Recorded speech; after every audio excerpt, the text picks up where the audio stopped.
It's happening again. China and the United States are heading for another round of trade war, and the stakes are higher than ever. Could this escalate into a full-blown economic crisis? And how will this affect global markets, including your wallet? Welcome back to 2230. Today, we're diving into a major development out of Beijing. China's number 2 leader, Premier Li Qiang, just made a powerful statement at the China Development Forum, addressing rising global trade tensions, specifically targeting the growing rift with the United States, sparked by Donald Trump's renewed tariffs on Chinese goods. This isn't just political posturing. The global economy is now at risk of further instability. So, how did we get here and what's next? Let's break it down. During the China Development Forum on Sunday, March 23, Premier Li Qiang delivered a bold and direct message to a room full of global business elites, including Apple CEO Tim Cook. Li didn't hold back, stating that China would firmly stand on the correct side of history and remain committed to economic globalization, even as Trump's protectionist policies threaten to fragment global trade. His speech comes after Trump imposed multiple rounds of tariffs on Chinese exports, a 20% hike across the board since January, citing China's alleged failure to stop the flow of fentanyl into the U.S. Now here's where it gets interesting. China's exports actually hit record highs last year, but there's trouble brewing under the surface.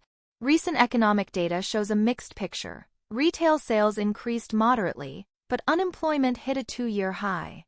That's not the kind of growth China was aiming for. Beijing has set a growth target of 5% for this year, the same as last year, but many economists say that goal is ambitious given the mounting pressures. And let's talk about fentanyl, a key flashpoint in U.S.-China tensions. Trump has blamed China for not doing enough to stop the flow of fentanyl and its precursor chemicals into the U.S., fueling America's devastating drug crisis. But China is pushing back, insisting that it enforces strict drug control measures and that the U.S. should take responsibility for its domestic drug problem. So who's to blame here? To add another layer of complexity, U.S. Senator Steve Daines recently visited Beijing and met with Li Qiang, China's vice premier in charge of economic affairs. Daines' visit is seen as an attempt to ease tensions and open up dialogue. Li Qiang struck a diplomatic tone, saying that China firmly opposes the politicization and weaponization of economic and trade issues and is open to candid dialogue with the U.S. But will that be enough to avoid further economic fallout? Premier Li's statement that China will adhere to the correct direction of economic globalization seems to be a clear message that Beijing is positioning itself as a stabilizing force amid global economic instability.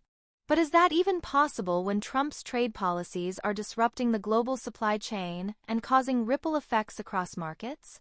Now, here's the big question. Is China prepared for another trade war with Trump, and how will this impact global trade and economies around the world?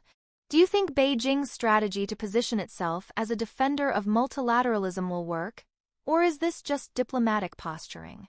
Let us know your thoughts in the comments below. We want to hear from you. And before you go, make sure to hit that like button, subscribe to 2230, and turn on the notification bell so you don't miss the latest updates on this fast-developing story. Also, don't forget to check out our Shopee and Amazon affiliate links in the description. Every click helps support our channel. This story is far from over, and we'll be following every twist and turn right here on 2230. Stay tuned.